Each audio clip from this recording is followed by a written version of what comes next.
No Game, No Life, Volume 4, Chapter 3, Part 2.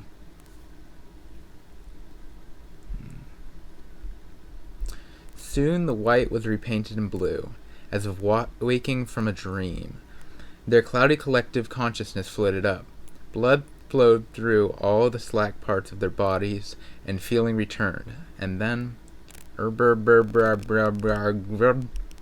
were drowning. In the middle of the great blue sea, Sora and Shiro, Izuna, Ino, and even the Shrine Maiden were being overwhelmed by the waves. The burning taste of brine. Pain stabbed through their past their nostrils. Calm thinking went out the window, yet in their brains a different vision played. As there are beginnings, so there will be endings. Sparkly, gaudy visuals with sound effects like spewing stardust. The monotone of a narrator somewhere coolly continued. As meetings there are meetings, so shall there be part. Is this the time to be chilling with the opening movie? Desperately thrusting his face out of the surface of the sea, Sora raised a cry. In what world has Tokimeki ever started with you drowning? Heart beat my ass. It was true that his pulse was significantly raised, but he would have preferred not to describe the palpitations of imminent death as heartbeat memorial. Oh, sorry. Your image and the Queen's got a little mixed up, and it's taking some time to build the environment. Hold on just a bit. If you thought about it, it wasn't surprising. Even if they were able to meddle in the Queen's dreams, it wasn't as if the kind of school stories that existed in Sora and Shiro's world would exist in this world. It was only natural that the work would have to be done to make Sora's image compatible with the Queen's frame of reference. But, brother, it was a good life. Plum! My sister's already giving up on life. Get it done! Shiro closed her eyes with a beatific smile in his arms as Sora screamed. Right build complete. Configuring settings. Now applying changes. That instant, the setting in which they had been drowning in the sea was overwritten, as if turning the page of a book. From the surface of the sea to the ocean floor, the scene shifted. The unwanted parameter of breathing was gone. As if turning over cards one by one, the changes optimal in the dream world for the administration of the game were gradually added, and things became more convenient. Master, are you alright? At Jabril's strong voice, Sora came to. Before he knew it, ground had been put under his feet. Yeah. Damn, that was close. In the transparent blue sea, Sora let out a deep breath and wiped the sweat from his brow. Holding close to Shiro, who was quivering from the fear of almost drowning, he muttered as if groaning. If you get off on weird scenarios like endings where you die right after the game begins, I'd really rather you do it somewhere else. I knew it. Going to the beach sucks. This sea, which had been placed by my masters, is mortal peril. I suppose it must be eliminated outright. Why can't you just learn to swim?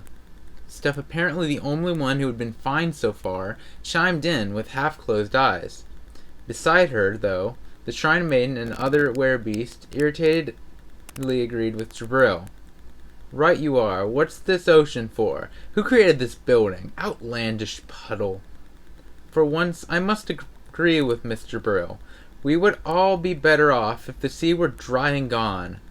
And the sea stinks, please. It's just go away and leave us the fish, please. Now fully immersed in the dream, each took their turn in revilement as they gradually regained their composure. Sora, Shiro, Steph, Jabril, the Shrine Maiden, Ino, and Izuna, each now having his or her feet squarely on the ground, they watched as the setting was constructed before them. Despite being at the bottom of the ocean, the blue sky shone overhead, and the clouds floated across the shimmering surface of the sea. The undulating terrain was flattened, and on the ocean floor previously littered only with rock and coral, a school appeared. The tropical fish that wandered around them were transformed into nameless NPCs. In just about the time it took to blink, the fictional setting of the ocean floor school was created before their eyes. A high school built in Ocean's architectural style. As Sora regarded this bizarre scene, a voice piped up beside him. "I'm most surprised that Her Majesty knew what a school was at all. She must have read it with the book, I suppose," conjectured Plum, apparently having likewise finished diving into the dream. She grasped the meaning of Sora's gaze and announced with a tired smile tinged with bitterness, "Ha ha! There's no such thing as a school in Ocean. What would they study?"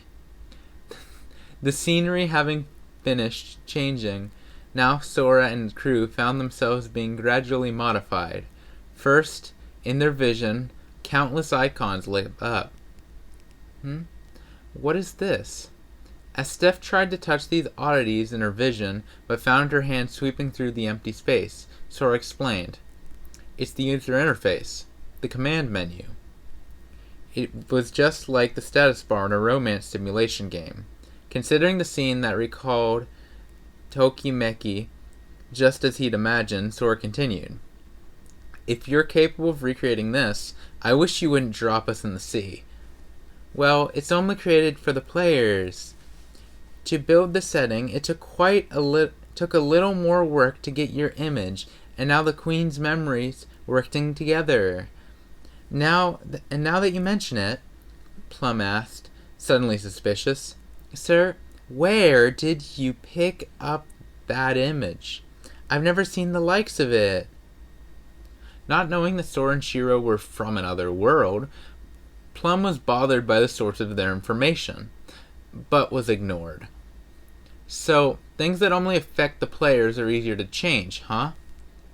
Yes. And I'm still building the ride.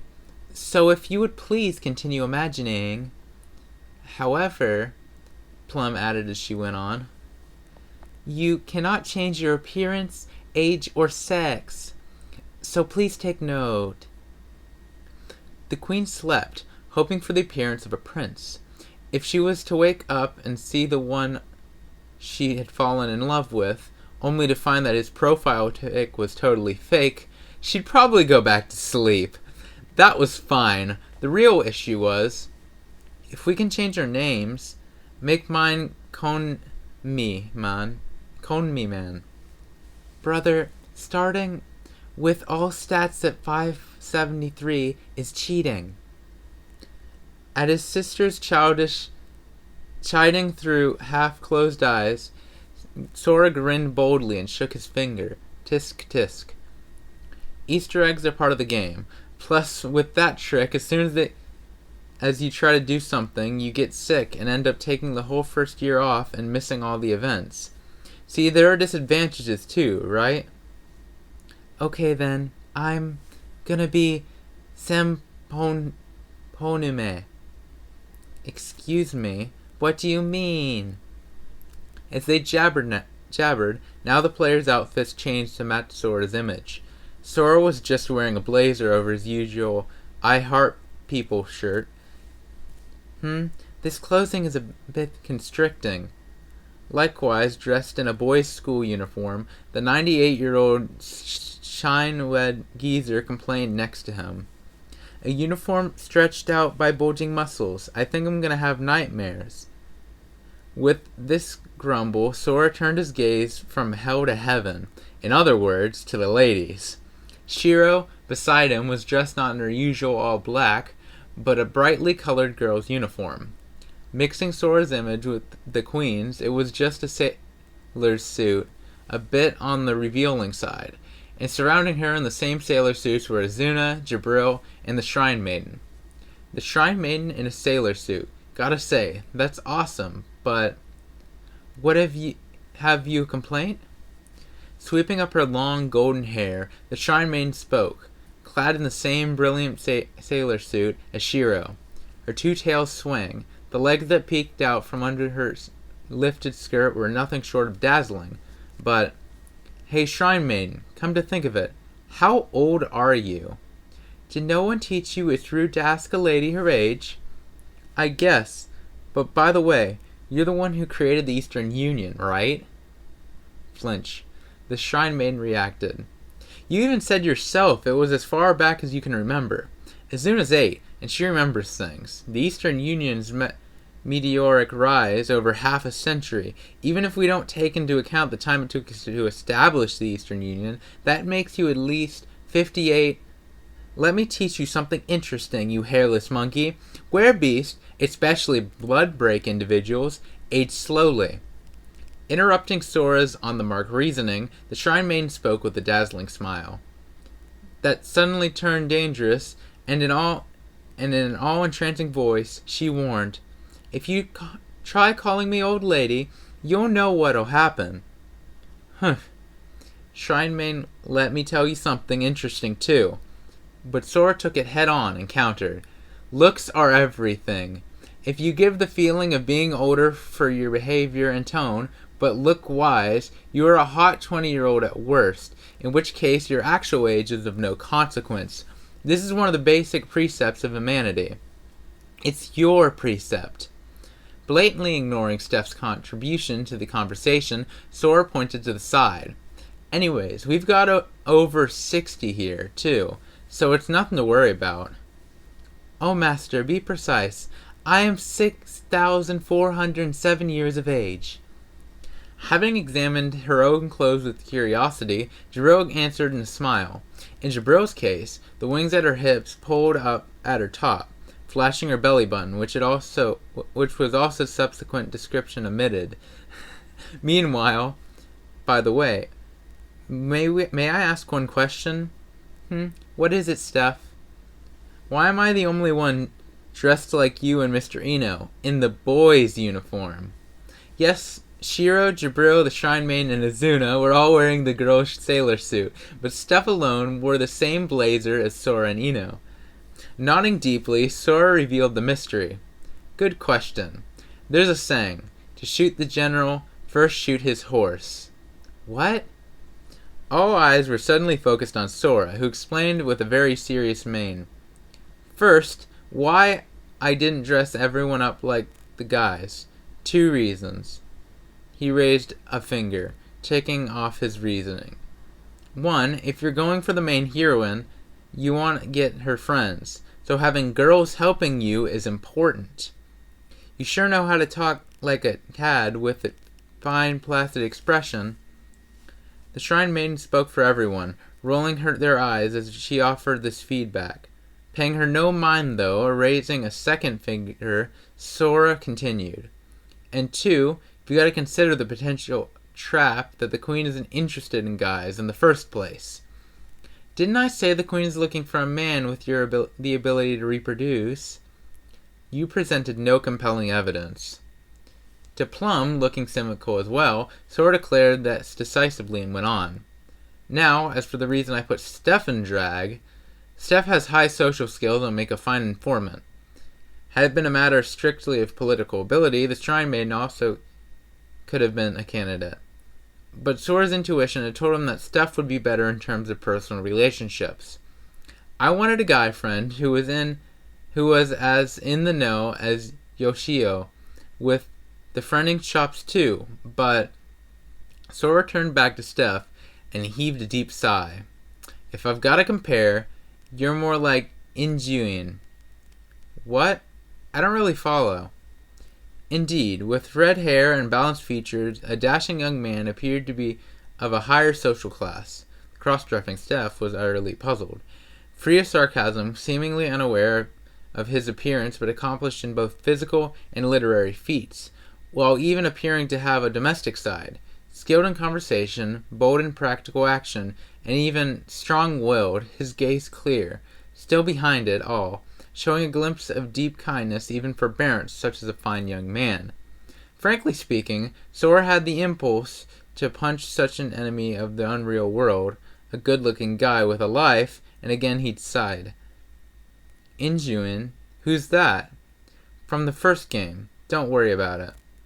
Come to think of it, Wouldn't it be faster to just seduce her with Steph instead of Gramps? Huh? Wait. I can't seduce a lady. I mean... Sora... it seems the ride has been fully built. Ahem. Now let us play the opening once more, and then we'll bring in the Queen's consciousness as well.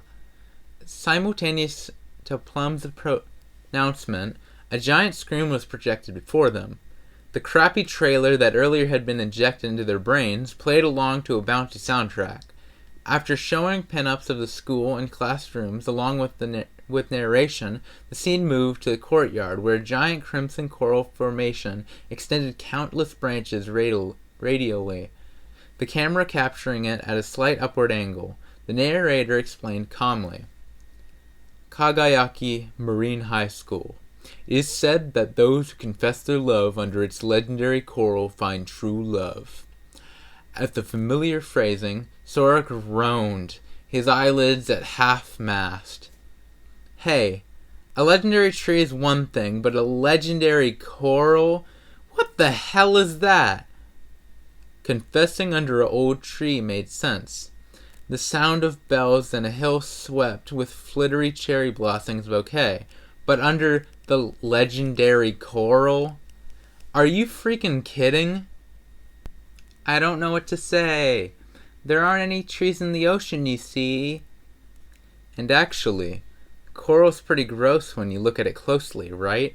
Sora thought, but regardless of his opinion on the matter, the opening continued. After a while, the boring narration ended, and now pop music played.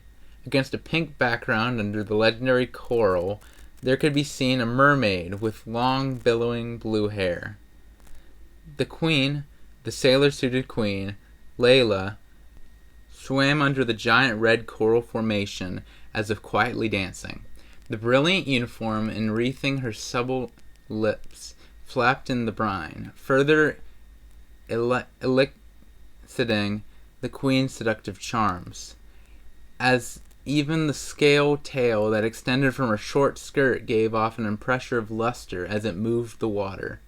The queen, her gaze somehow melancholic, stretched her hands towards the sky as if longing for something, and La sang. All who heard her voice drew a collective breath. Gracious. This is something. A beauty is a beauty, even in her voice. Steph and Eno voiced their astonishment. The queen, who could entrance almost anyone who merely saw her visage. Her singing voice possessed a beauty to make the souls of listeners tingle with narcotic pleasure. All except for Sora and Shiro. The two watched the screen with disinterested demeanors. I'm starting to get the feeling that we just have weird tastes. Her voice aside, the pop song in the video did not remotely compliment the Queen's sensual poses and wistful expression. Well, in the first place, she was entirely too sexy not to look ridiculous in a sailor suit. It was like one of those 30-something women, trying to cosplay as a high school girl. Well, to each his own, I guess. But you're telling us to conquer that? Just can't get the motivation, Sora steadily sighed. Day 1. Suddenly, a field displaying Day 1 appeared in everyone's vision. It was a familiar sight to Sora and Shiro, but Plum explained for the sake of the rest. I think you should see several commands displayed. These can be used to select from a certain range of actions. For instance, you can give gifts. At Plum's words, Sora tilted his head. I thought you said this was a real-life romance game, and there are no hidden parameters like affection. Brother, Shiro had something out to the mumbling Sora. Gift, command. Brother, did your affection go up? Shiro asked with anticipatory eyes, but Sora responded with a wry smile. Sorry, sister, my affection for you is already maxed out. It's too late. Then, Master, if I may be so bold. Jabril jumped in, averting her eyes from this exchange. Plum continued her explanation. Among the commands displayed, you should see 2 heart icons. They all checked and found them immediately. Lower left-hand side of the command panel. There was an ordinary heart symbol, and then there was another with a plus sign added. These hearts represent the confess command. It is up to you how to confess your love, but if you select this and are rejected, it will be considered a loss. And the one with a plus sign is your love spell, the cheat command, right? Okay, I get the setup. So, Sora, having quickly grasped the game system, turned to Ino. Okay, Gramps, if you've wedded 30 brides, you've got to have banged a few more, right? Go show us your accursed technique that would put Taku Katus to shame, and whoosh, snap up that queen for us. The matter of your wording irks me to no end, sir, but I'm looking forward to see those romancing techniques you pride yourself on, Ino has to say, said the Shrine Maiden to the sour-faced Ino. Grampy, do it for us, please. Understood. If the Holy Shrine Maiden commands. Ino responded deferentially to the two voices of encouragement offered, and turned again to Sora. Sir, I have till now been listening in silence, but your talk of shooting the horse to shoot the general and the collaborators and informants escapes my understanding entirely. Say what? Ino raised his hands and continued despite Sora's furrowed brow. Sir, surely you are not considering ignoring the taste and preferences of a lady and imposing one's own inclinations, not to speak of feigning the personality the lady seeks, as love. Frankly, yeah, he was. Well, that's what I consider a love sim, at the very least. Ino directed a serious grimace at the choked for words Sora. I see. In that case, it was indeed wise to entrust this to me. Just as mastering fighting games does not make one a master fighter, mastering romance games does not make one capable of real-life romance. That was quite right, but somehow the fact that his confidence was based on a mountain of actual sexual achievement was irritating. Sir, I wonder if you see why it is you are a virgin and unpopular, socially incompetent, hopelessly pathetic young man? Old fart, I'm gonna have Jarrell warp you beyond the stars. Sora looked at him with a stormy gaze, but Ino paid no mind. There are those who say that romance is a mind game, but then why do you not succeed, sir? If it was a mind game, Sora ought to have been able to play it far better than Ino, and Ino's well-reasoned, all-out implicit defense of Sora's intrinsic ability. Sora swallowed his words. I see. Love takes on a different form for each individual. However, ultimately, it comes down to conveying one's feelings. Ino fixed keen eyes upon Sora. What lay in those eyes, though, was not the color disdain, nor irony, nor hatred, nor pity, nor spite. With eyes that, Sora knew them well, eyes that he had seen directed him once more than he'd cared to admit in his old world, Ino spoke. The words of a Claritin, such as yourself, who lives atop a stack of lies, cannot possibly accomplish such a thing. Yes, they were eyes of distrust.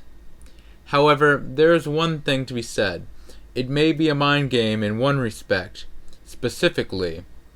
With these words, Ino looked at his controls and continued. The first one there wins. Unhesitatingly, selecting the confess heart, Ino ran off. What? Leaving the stupefaction of Sora and Co. behind, with a raging speed that did justice to the physical prowess of Werebeast, Ino charged.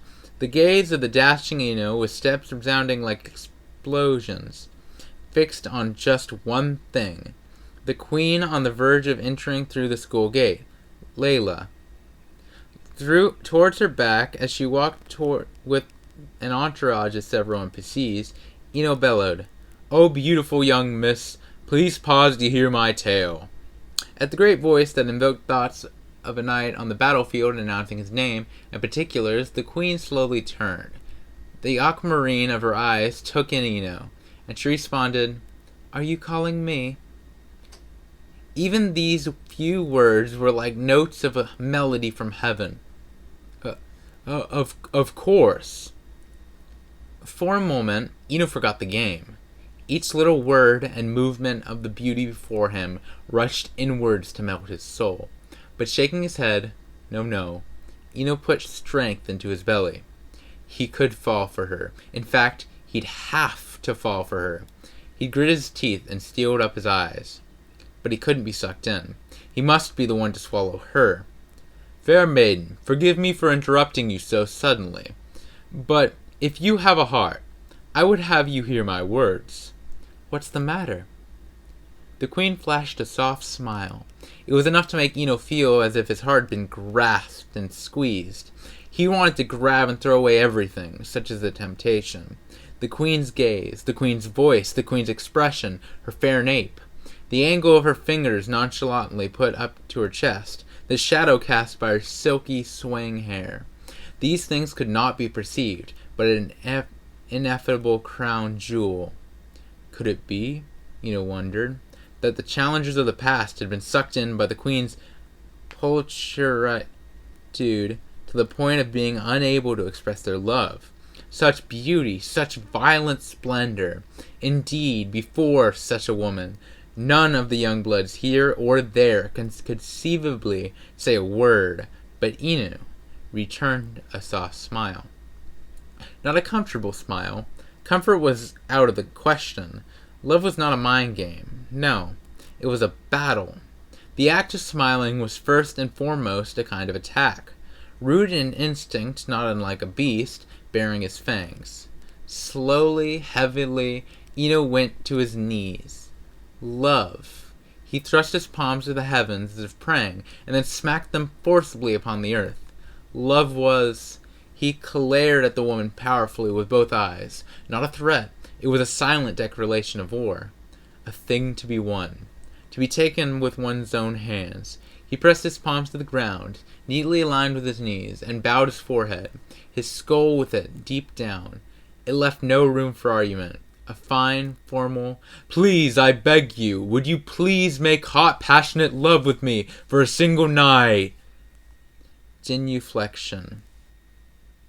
What? Whose voices were these? Perhaps everyone's. To say nothing of Sora and crew, the queen gaped, dumbfounded, while Eno heedlessly forged ahead. Since the moment I first laid eyes on you, my heart has boiled like magma. Behold, my pride and joy has risen to the firmness of steel. Ugh. The queen held her breath, lost her smile, and backed away. But Eno raised his voice still louder and pressed on. Please, please forgive me, Queen of the Sea, but it is your beauty that is at fault. The very instant I spied you, I have been helpless before the surging impulse to hold and penetrate you. Can you not find in your heart to grasp the feelings that burn within me? He's genuflecting so hard she doesn't even have time to cringe. Sora shivered. Could this, of all things, be the perfect strategy of the man who had taken 30 wives? At the entire assemblage withered to absolute zero, Enu's passionate genuflection proceeded unabated. I beg you, let us make love, let us make hot, passionate love. Wait, no, The queen had heard any number of declarations from love from those who had disturbed her dreams since she had consigned herself to slumber, despite having brushed off every common sort of man. This must have been her first encounter with such direct approach, for she panicked and scrambled to flee into the school. And yet, please wait.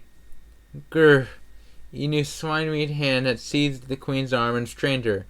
No, hey, let me go. I shall not. I shall never let you go. I would that you apprehend the pounding in my chest, the fire in my loins. Though I be but a shriveled old bag of bones, I shall stake my life to ensure that you know true satisfaction. No! No words. This was verging on criminal. No, actually, this was some straight-up sick shit unfolding right before their eyes. If there were a temperature below absolute zero, that would describe the atmosphere among Sora and his fellow spectators. Hey, but... Sora, keeping his distance as he watched fearfully, asked the shrine maiden, You were saying the old man snagged 30 wives with that approach? No, I don't. What are you looking at me for? No, I mean, are werebeast chicks into that? Are you daft? I'm repulsed as you. No, hey, let me go. I said let me go. Shrieking, the queen somehow managed to shake off Ino's hand. With that, she turned straight around and vanished with a single stroke of her tail, through the crowd and into the building. Please wait, fair queen. Fair queen! Ain, Ain, Ain, Ain. Ino's heart-rending wail sounded through the sea and faded. The old man, left in the wake of its echo, dropped brokenly and made no move to leave his place. At this sight, all had to their hearts the word despair. This is freaking hopeless. No one refuted Sora's assessment. Well, he still hasn't been rejected per se, right? Despite Ino's persistent approach by means of genuflection, the queen still hadn't officially rejected him. Therefore, technically, the dream, should not have been over. To Sora's question, Plum haltingly replied, To begin with, I think the real question is whether you could even consider that a confession of love. Nodding at Plum's words, Sora moved on. Okay, then why don't we just go on and play normally for now? Command menu, leave school. Boop. Huh? Reacting to his wide-eyed companion, Sora responded quizzically. What? I mean, this is the school we're talking about. It's not fun. We'll do our best tomorrow. Nod, nod. You knaves, why do you make the school the setting then? No one had an answer to the Shrine Maiden's offhand gripe. Day 2. When Sora awoke, the Go to School command was displayed before him. When he selected the command, his surroundings changed. Before he knew it, he'd found himself walking to the school with Shiro. Everything that had led up to this, eating breakfast, changing into his uniform, and leaving the house, all those things had been skipped. Yet the memory of doing them lingered vaguely in his head. Brother, good morning. Morning. Hey, I guess we're together from the morning, 'cause we're siblings even in the game. Incidentally, they were also in the same year of school in the game. An 18-year-old and an 11-year-old in the same class, explained away by inferring she'd skipped a lot of grades. As Sora and Shiro headed to school together among the NPCs, a voice announced itself behind them. Oh, Sora, good morning to you. Turning there stood Steph, in drag. Sora raised a hand to her greeting, and then knitted his brow. Morning. You know, it's kind of creepy when you talk to a girl dressed like that. Aren't you the one who went ahead and made it so? Steph, eyes narrowed forbiddingly, produced a thick sheaf of papers from her bag and thrust it before Sora. What's this? It's the Queen's profile, a contact information in the game, and also, I did a little digging for some data about the side characters who seem to be her friends at school. What? Already? Wide-eyed Sora flipped through the documentation he received. Steph had said a little, but what he'd looked through now was documentation covering as many as dozens of characters' info, from phone numbers to hobbies. So much info by the second day. Half appalled that his work that would have put the Yoshio to shame, Sora queried, Hey, how'd you even dig up this shit? Steph stared back blankly before announcing casually, It's just making the rounds in society. All that's required is to draw close a few followers, and everything from interests to grudges to gossip to relationships between the sexes becomes transparent. And it seems that, unlike the real world, here one can even develop into somewhat personal topics without severing bonds. Tsk. What? Why are you tisking me? Those social skills were fearsome, though it had been a role that he'd expect of her. Steph's social skills were so good that Sora forgot to be grateful and instead just got pissed. Never mind, sorry. Anyways, I'll check it out, thanks. Then, following Sora's recovery, an expression of appreciation. By the way, did that, raise your affection? Steph, supposed to be a guy in this game, asked, pointing her fingers together bashfully. What? Well, you see, I just tried touching the gift. Steph! Ah! Sudden, saccharine voices accosted her from the rear, and Steph pitched forwards with a cry. Flustered, she looked back to see a number of girls, partially crawling over one another towards her, hearts in their eyes. "Oh, Steph, please allow me to go with you to school." "Hey, how dare you act so buddy-buddy with him? Oh, come, Steph, please." "What? Hey, I'm still someone to save me." Watching Steph dragged off by a throng of schoolgirls, Sora, eyes half open, said, "You just go get chased to the end of the world." He tissed again and went ahead to school, abandoning her. When he arrived at school, Ino was still on his hands and knees. Day 3. Izuna used the gift command on Sora. What she proffered was a can of mackerel, but Izuna was drooling and staring at the can. It seemed she was in the midst of an intense struggle. Sora even started considering going for the Izuna route, but just managed to stop himself. When he went to school before the gate, he spotted the Queen and Steph. An event? But he hadn't even met them yet, so he ignored the pair and went on to the classroom. When he got there, she was supposed to be his classmate. Apparently, Plum approached him wearing the girl's uniform. Why are you all ignoring the Queen?" "'Cause it's easier to earn affection points if you pump up the stats they want first.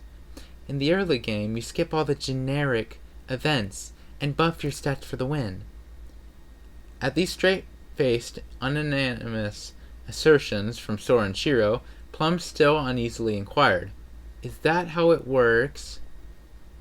Ino was still at the gate, on his hands and knees. Day 4. The Shrine Maiden used the Ask Out command on Sora. As he went to school, a voice suddenly called to him, and the Shrine Maiden began. "I'm a bit interested in this Cherry Coral Park business that you said to be spring only. Might you accompany me?" She seemed to be getting this info from the user interface she was examining, but it was news to Sora. "Huh? What's that? Where'd you find it?" "What? Did it escape your notice? There's a sign with a little book in the lower right." "Oh, no kidding. Ocean Journal. Can't believe you got ahead of me in a romance game. He. So what do you say? Cherry coral, eh? Doesn't it tickle your fancy?" "Sure, why not? Shiro's down too, right?" I'm curious." "Why don't we invite the others while we're at it? Izuna, Jabril, Steph. Hey, Plum, you in it too?" "Master, I see make lunchbox among my hobby commands. I shall prepare and bring the fare." "Excuse me, aren't you all really forgetting the point of this game, are you?" Ino was still at the gate, on his hands and knees. Day 5. It was the day to choose clubs. All unanimously selected the Going Home Club. Only Steph joined the student council, but for some reason this was frowned on by the others. Leaving school, Shiro tugged at Sora's sleeve, but when he looked up, "Brother, look." There was the Queen, apparently leaving as well. "You can walk with her." "Probably, but that's a pain in the ass, so let's just go." "If someone sees us and gossips, I'd be embarrassed, right?" "My sister, could you please not say that out loud?" His memories of the days of his youth were rekindled. That was the line. You say, "Hey, we're childhood friends. Why not walk home together?" Now that I think about it, I kind of have a feeling that was the genesis of my distrust of people. A relentless Plum was saying something to him, but he brushed it off with, "Lol, cool story, bro." Ino was still at the gate, on his hands and knees. There was an official discussion of the sports day that was supposed to happen the following month. Consensus was that Jabril had it in the bag, and everyone selected the leave school command as soon as they had arrived. As he exited the gate, Sora finally gave the date command a try, on the Shrine Maiden. You wanna go shopping with everyone?" "Why'd you say it so flatly?" "Well, it's just one of those obligatory things. In any case, there's some drool about going shopping when there's nothing you need." "Looks like they're having a gourmet fair." "Alright, let's go. They must have sake, eh?" "Oh, Izuna, will you come along?" If they have fish or meat, you don't gotta ask, please. Oh, and of course, I shall accompany you, master. They were going to ask Steph too, but they didn't see her leaving. Maybe she was busy with the student council.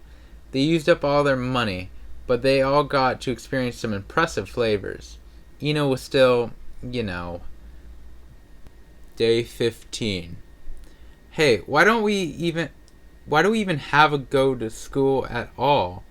Prompted by Sora's insight, everyone finally experienced an epiphany. On the heels of it, they quickly concocted a plan to conquer all of the date spots they could go to together. Sora and Shiro put in some extra effort and arrived at a spot they designated to meet all dressed up, but, what?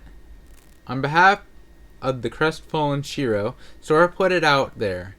Shrine Maiden, let me just ask, why are you dressed like that? The Shrine Maiden arrived on the dot in the most unfortunate attire of a tracksuit and sandals. In her getup, like some dopey dad lounging around in the house, the Shrine Maiden raised her hands in explanation. They didn't have a hakama or waraji. These aren't much to look at, but they're comfortable to move in. Look at yourselves. Isn't it a little queer to go hiking in a suit and a dress? I would also like to ask Jabru why she's wearing a swimsuit. What? A selection of clothing arose, and I simply selected that which most resembled my usual attire.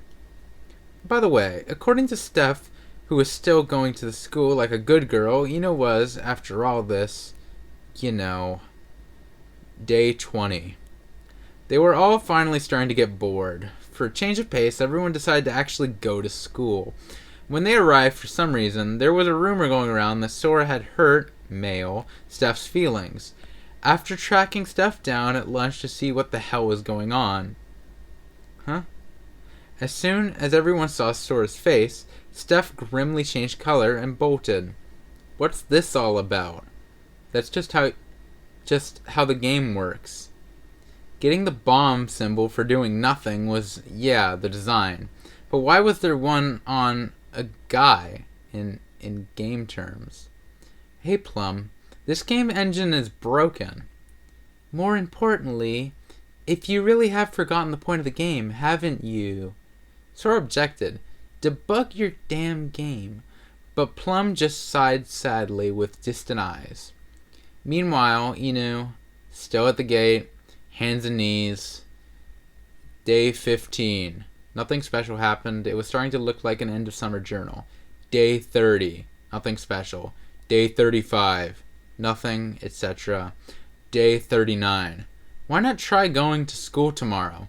After all, by now, you did have to wonder how long Eno was doing.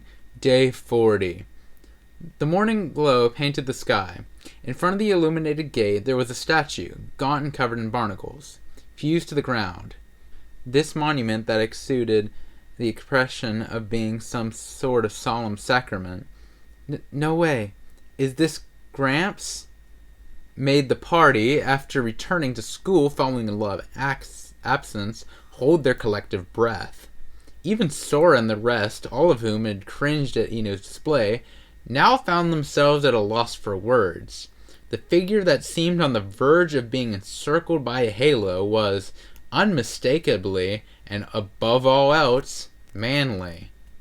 Since the day the game began, that stolid figure had continued his vigil of genuflection before the Queen, who every day passed silently by before him like a statue without so much as a twitch. And now it had come to this. There were no words for it. No more accurately, this form itself said it all, eloquently, loud and clear, that is, "Give it to me, baby!" At the noble figure before him, Sora, as a fellow man, had no choice but to respectfully admit the truth. I see now. Romance is not a mind game. It is a demonstration of love. The old man embodied his own words. In which case, Sora was more than convinced that he himself had no conception of true love. Sora, staggering to the statue, the man, trembled. How small, how very small I've been, Sora whispered as he compared himself with this paragon. For his own love, so petty, it must be said, could he remain fixed to this earth for 40 days? Sora could only answer no.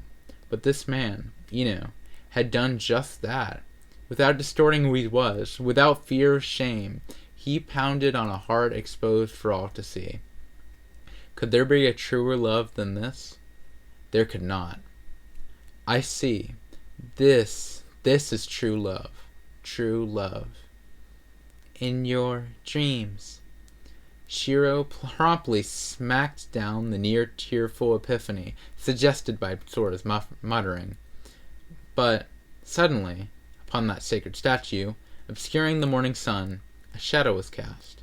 Tracing the shadow back to its owner, who slid elegantly through the water on her way to school, there was the Queen herself.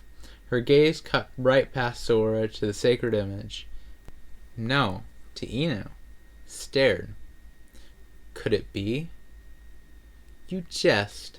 Could it possibly be? The shrine maiden, who had been watching from a distance, couldn't help but whisper. But the Queen edged forward, still closer to Ino, and placed her hand softly upon his cheeks.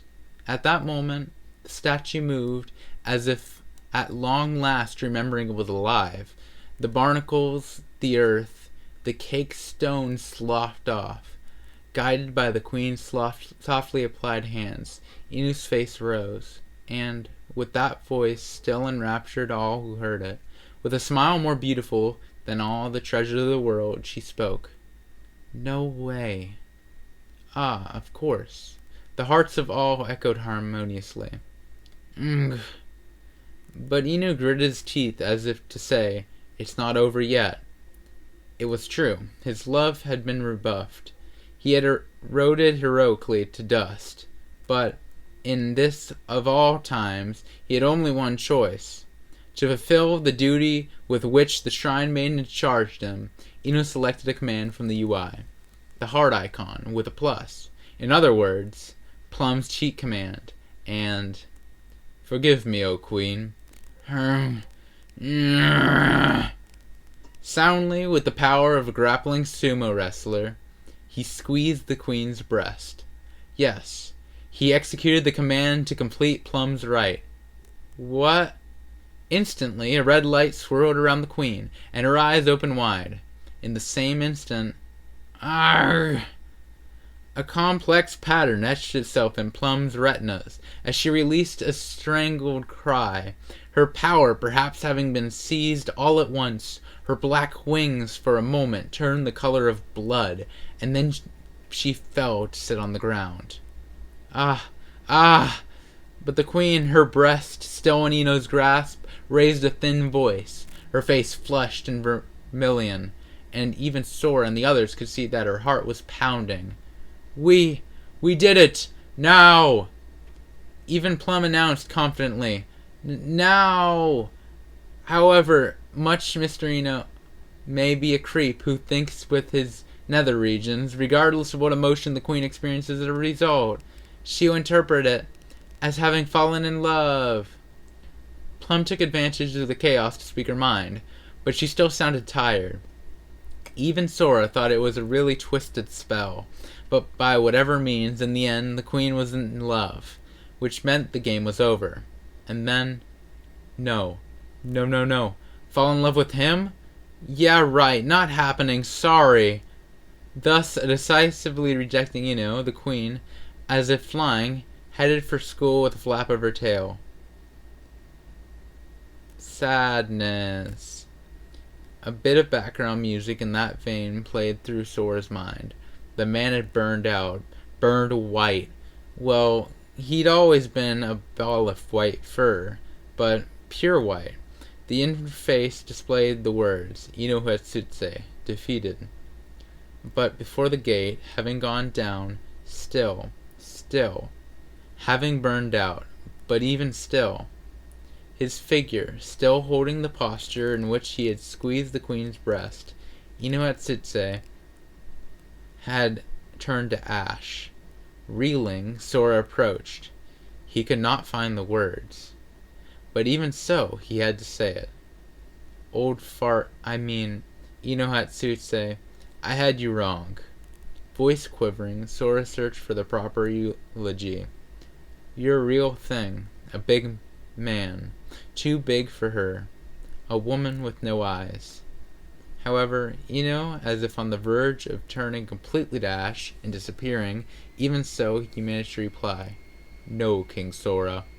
It was that my love was not enough. Love is no crime." With these words, rejected, his rights stripped from him as he was ejected from the game, gradually faded from the color of ash to become transparent. And then, hey, hold on. No way! Unaffected by Sora's cry, as Humanity's king put his arm around Ino's shoulder, the old man's body vanished from the game. With that, the curtain fell on the high school career of Ino Hatsutse. A life seemingly so full, but, in reality, composed entirely of genuflection. If he could do it once more, this time, he would leave it would be typical to leave some wussy lines like that in the end. I have no regrets. If I could do it again, I would do the same. With a self-satisfied smile, Ino said decisively repudiated such introspection and vanished from Sora's arms. In the dead silence that lingered, Sora looked to the sky, wetting his manly cheeks with tears. Hatsutse, how could you be so... Ugh. Despite Sora's one-man show, everyone else looked on coolly. It wasn't even worth chills. Ino wasn't dead. He hadn't really vanished. He'd just been sent back outside the game. But Sora, as if having lost an irreplaceable brother in arms, trembled. "What is this?" Sora shrieked at Plum. Her eyes disengaged, as the others as if about to cough blood. "What is this? Didn't you say it was a sure win? That man went as far as to sacrifice his own sensibility. He went as far as to use a cheat for you guys, so why? Why didn't the Queen let him put it in?" Well, you see, even with magic, do you really expect..." Plum's muttered reply was actually quite reasonable. The same thought had floated through the back of the Shrine Maiden's mind. It seemed more realistic to fall in love with some rock than with that. Still, she thought, regardless of the Shrine Maiden and her thin smile, Sora on his knees pounded the ground and raged. "Don't screw with me! Could there be any more of a man than that? Am I right? I'm right, aren't I? Shiro, Shrine Maiden, Jibril?" Responding to that voice had howled at them. The three whose names had been called just nodded. What? Steph winced back a step, meanwhile squirming under Sora's unbearable glare and flustered. Plum chided. Please, calm down. This was just an extreme case. We can retrieve Mr. Ino from Her Highness Mila, and if you will just play normally once more, sir." With these words, peering into Sora's face, Plum, felt her heart snatched and squashed, or rather the illusion of it. Before her, the Sora had just been there previously was no more. The man who had just been raging, raising his voice, swinging his arm was no more. The man who had smiled frivolously as he listened to Plum's request, the rake, was no more. The man crouching there was someone Plum didn't know, wearing an insolently thin smile. A man with the eyes of a hunter pitying the prey that had fallen into his trap. This man, in a voice that chilled to the bone, said only this. "Once more. What for? After all, we've already won. Huh?" It was Shiro who finished the thought of the man, who slowly rose, his eyes devoid of the slightest warmth. And Shiro, too, had become a stranger to Plum. Her eyes were an absolute zero. Plum fell back a step at this transformation. She didn't know these two, but Steph, Jibril, the Shrine Maiden, and Azuna did. The only ones who tragically didn't know these siblings, Sora and Shiro, were Plum and her cohort, who of all people had made them an enemy. Standing before her with that bearing that they had when they'd sprung a trap with no margin for escape, was the worst of enemies. That should be enough, right, Shrine Maiden? Jabril? Sora asked, fearing to face them. I had my fill of fun. You can do it now. I have attained confirmation. I'm ready. At your command. At the affirmations of the pair, Sora commanded hollowly, Knock yourself out, Jabril. As you wish. Thus bowing once, Jabril opened her wings, and with that the right constructed through the cooperation of dozens of Dampiers, the game that meddled in the Queen's very dreams was scattered as easily as the seeds of a dandelion as the groups surrounding shattered. That's the end of chapter 3. That's an interesting end. That was an interesting chapter, for goodness sake. I mean, the whole death scene. For a minute I'd actually kind of wondered myself if he had legitimately died, since he did bet everything in this game. I'm assuming what they'd uncovered was cheating, or something of that sort, that they literally have had to use, and they'd used Eno as some sort of guinea pig to test it. But that's just a guess. I mean, but since the whole dream thing seems to be getting destroyed right now, I would say that's probably the truth.